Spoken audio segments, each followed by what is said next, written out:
this backflipping black figure skater changed sports forever. Number 3. She was the first and only female figure skater to do a backflip.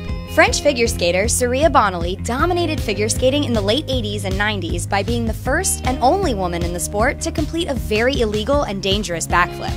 And she's also the only person in history to pull off what they call a Bonelli, which involves not only a hard-to-do backflip, but also splits in the air and the skater landing on one foot.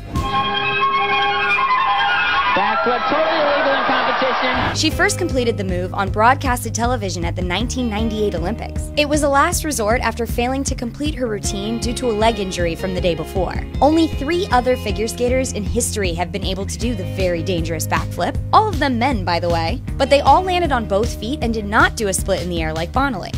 Though it was the first time in history anyone had seen anything like it, yes, even the judges, Bonelli still only made it to the 10th spot. Because the backflip is illegal, the impressive move wasn't counted toward her score, and the judges refused to make an exception, despite her history-making moment. Number 2, she didn't look like other figure skaters. Bonelli wasn't a graceful swan in the world of figure skating like most of her opponents were, and she was totally fine with that. Not only was she one of the few black women in figure skating, but as her historic backflip proved, she was also fiercely athletic. Bonelli was known for preferring athleticism over artistry. She had a strong, muscular figure and would always prefer harder tricks over choreography.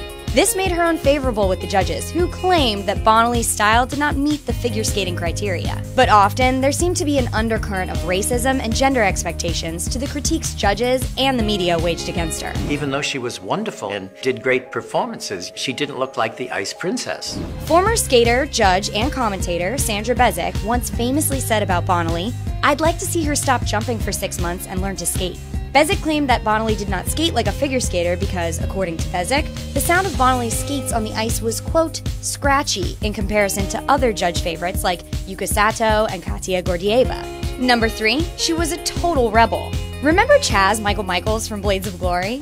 Let's just say we wouldn't be surprised if that character was inspired by Bonelli. While Bonelli was never as rebellious as Chaz, she was one of the few figure skaters at that time to speak her mind. Case in point, her infamous 1994 World Championship second-place win resulted in Bonelli refusing to stand on the podium during the medal ceremony. Though Bonelli's moment of protest prompted judges to believe she was a sore loser, it inspired a conversation about race and gender expectations. Bonelli lost to Yuka Sato, a clear favorite of the judges who represented everything Bonelli wasn't, an elegant, feminine skater in the traditional ice princess mold. The commentator from that match claimed that Sato did not do as many jumps as Bonelli. Sato won the majority of her points for artistry, while most of Bonelli's points came from jumps and moves. Bonelli, who now coaches in Minnesota, recently told the podcast Radiolab that she does not believe her shaky figure skating career had to do with racism.